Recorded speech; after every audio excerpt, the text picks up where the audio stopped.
Video शुरू करने से पहले अगर आपसे पूछा जाए कि ऐसा कौन सा मुल्क है जिसकी मिलिट्री सबसे पावरफुल है, ऐसी कौन सी कंट्री है जिसकी करेंसी को वर्ल्ड वाइड एक्सेप्ट किया जाता है, ऐसा कौन सा मुल्क है जिसके पास सबसे ज्यादा ओलंपिक्स मेडल्स मौजूद हैं, किस मुल्क की जीडीपी सबसे ज्यादा है और इकोनॉमी के मामले में कौन सा मुल्क सबसे ऊपर है, इन सब का सिर्फ एक ही जवाब है और वो है यूनाइटेड स्टेट ऑफ अमेरिका।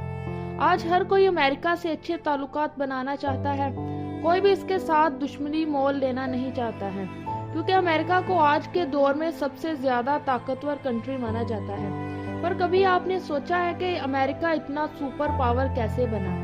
दोस्तों, आज हम बात करेंगे दुनिया के सबसे पावरफुल मुल्क अमेरिका की इकोनॉमिकल हिस्ट्री के बारे में और जानेंगे इन वजूहात को जिन्होंने अमेरिका को वर्ल्ड का अनडिस्ट्रीब्यूटेड लीडर बनाया। अमेरिका की इकोनॉमिकल जीडीपी $20 ट्रिलियन है। ये इंडिया से तकरीबन 7 गुना ज्यादा और चाइना से 1.5 गुना ज्यादा है। आज यूएसए की हिस्ट्री के इकोनॉमिक राइज को जस्टिफाई करेंगे। 1800 से पहले इंडिया और चाइना दुनिया की दो सबसे बड़ी सुपर पावर्स थी। दुनिया में ज्यादातर इकोनॉमिक एक्टिविटीज इंडिया और चाइना के अराउंड ही रिवॉल्व करती थी और 1800 सालों तक ऐसा ही चलता रहा। लेकिन 1900 में पिछले 100 सालों में अचानक से यूएसए ने अपना डोमिनेंस दिखाया और दुनिया की जीडीपी में उभर कर सामने आया। आखिर ये अचानक कैसे मुमकिन हो सकता है? 1492 में क्रिस्टोफर कोलंबस एक इटालियन एक्सप्लोरर थे। इन्होंने नॉर्थ अमेरिका के पास कुछ छोटे छोटे आइलैंड को डिस्कवर किया था और इसी तरह यूरोपियंस को सबसे पहले अमेरिका का पता चला था। इस वक्त अमेरिका में रेड इंडियंस रहते थे, इनको नेटिव अमेरिका भी कहा जाता है।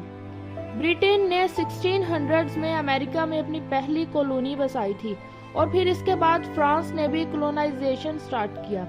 शुरू में दुनिया में 3 ही बड़ी सुपर पावर्स मौजूद थी, ब्रिटेन, फ्रांस और स्पेन। इसके बाद अमेरिका में रहने वाले नेटिव अमेरिकन की पॉपुलेशन 80 से 90% कम होने लगी। इसके पीछे बहुत सी वजूहात बताई जाती हैं, लेकिन सबसे बड़ी रीजन ये है कि जो डिजीजेस यूरोपियन कॉलोनाइजर अपने साथ लेकर आए थे, स्मॉल पॉक्स और इन्फ्लुएंजा जैसी डिजीज, इन डिजीजेस से लड़ने के लिए नेटिव अमेरिकन में इम्यूनिटी नहीं थी। इसके कई सालों के बाद 4 जुलाई 1776 को अमेरिकन रेवोल्यूशनरीज ने अपना इंडिपेंडेंस डिक्लेयर किया ब्रिटिश से। अब अमेरिका एक नई कंट्री बन चुका था। 1850 वो जमाना था जब ब्रिटिश, फ्रेंच और स्पेन दुनिया के कई ममालिक पर अपना कब्जा कर चुके थे। इंडिया पर भी ब्रिटिश ने कब्जा किया हुआ था। ऐसे में यूएसए एक डेमोक्रेटिक मुल्क बन चुका था। अगर कोई भी कंट्री ये सोचे कि उसे यूएसए के साथ जुड़ना चाहिए या ब्रिटिश, स्पेन और फ्रेंच के साथ, तो वो यूएसए के साथ ही जुड़ने में प्रेफर करेगा, क्योंकि इन्हें पता है कि यूएसए में इन्हें वही फ्रीडम और डेमोक्रेसी मिलती है जो यूएसए की बाकी स्टेट्स को मिली हुई है। यही रीजन थी कि ओहियो और फ्लोरिडा जैसी कंट्रीज ने फैसला किया था कि वो यूएसए के साथ ही जुड़ जाएंगी इंस्टेड ऑफ ब्रिटिश, स्पेन और फ्रांस। ऐसे ही देखते देखते बहुत सी स्टेट यूएसए के साथ जुड़ गई और यूनाइटेड स्टेट ऑफ अमेरिका बड़े से बड़ा बनता गया। हर कंट्री का अपना ही रीजन था अमेरिका के साथ जुड़ने का। अमेरिका एक डेमोक्रेटिक कंट्री जरूर था, लेकिन उनके भी कुछ टेंशन्स थे कि जितना हो सके अपनी टेरिटरी को एक्सपेंड कर सके, इतना ही इनके लिए अच्छा होगा। 1876 में अलास्का की जो टेरिटरी थी वो अमेरिका ने रशिया से खरीद ली थी। अमेरिका ने ये टेरिटरी $7.2 मिलियन में खरीदी थी। 1900 तक यूएसए एक बहुत बड़ा मुल्क बन चुका था। इस वक्त बहुत सी टेरिटरीज अमेरिका का हिस्सा बन चुकी थी। जितना ज्यादा बड़ा मुल्क होगा, इसकी इकोनॉमी भी इतनी ही ज्यादा होगी और इस कंट्री का जीडीपी भी इतना ही ज्यादा होगा। असल जादू तो 1900 से 1950 के दरमियान हुआ था।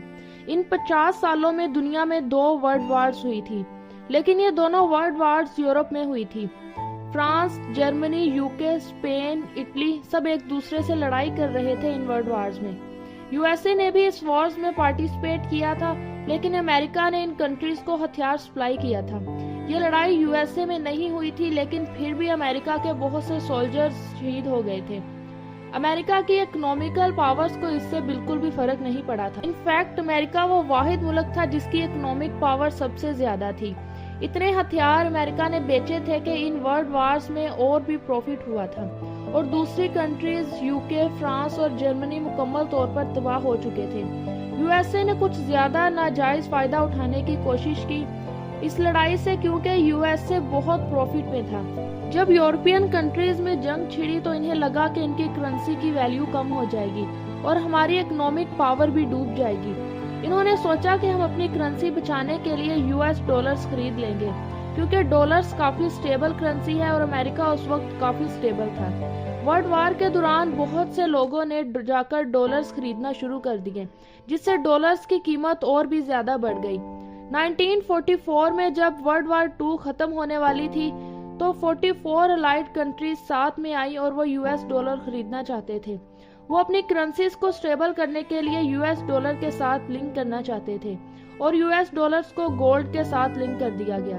इसके बाद अलाइड कंट्रीज ने वर्ल्ड वार 2 जीती और फिर यूएस डॉलर्स दुनिया की इंटरनेशनल करेंसी बन गया। 1950 के बाद अमेरिका और सोवियत यूनियन दो सबसे बड़ी सुपर पावर्स बनकर निकली। इसके बाद कोल्ड वार शुरू हुई।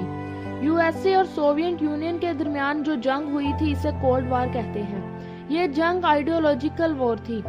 एक दूसरे से डायरेक्टली लड़ने की बजाय इन दोनों कंट्रीज ने प्रॉक्सी वॉर खेली। मतलब ये कि एक दूसरे की कंट्रीज में जाकर नहीं लड़ेंगे बल्कि दूसरे ममालिक में जाकर एक दूसरे के खिलाफ लड़ाई शुरू कर दी। कई सारे ममालिक के इंटरनल पॉलिटिक्स में इंटरफेयर करने की वजह से बहुत सारे ममालिक डायरेक्टली डिपेंड बन गए थे अमेरिका के साथ, जिसकी वजह से अमेरिका और भी पावरफुल बन गया था। इसी वजह से आज 800 से भी ज्यादा मिलिट्री बेसिस हैं अमेरिका में।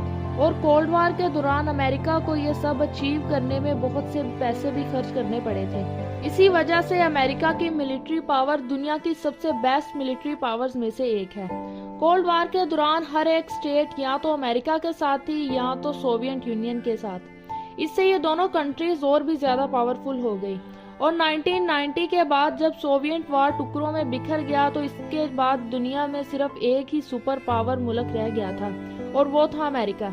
अमेरिका की पॉलिसीज और इनका कल्चर टैलेंट को इनकरेज करता है और इनोवेशन को प्रमोट भी करता है। अमेरिका में हेल्थ का सिस्टम बहुत ही एक्सपेंसिव और खराब है। अमेरिका में ढेरों स्टूडेंट अपनी ट्यूशन फी अदा नहीं कर सकते। जो स्टूडेंट अमेरिका में पढ़ते हैं वो करोड़ों के कर्ज में डूबे हुए हैं। उम्मीद है ये इन्फॉर्मेटिव वीडियो आपको जरूर पसंद आई होगी। अगर वीडियो अच्छी लगी हो तो लाइक करें और इस तरह की मजीद वीडियोस के लिए हमारे चैनल को सब्सक्राइब भी करें।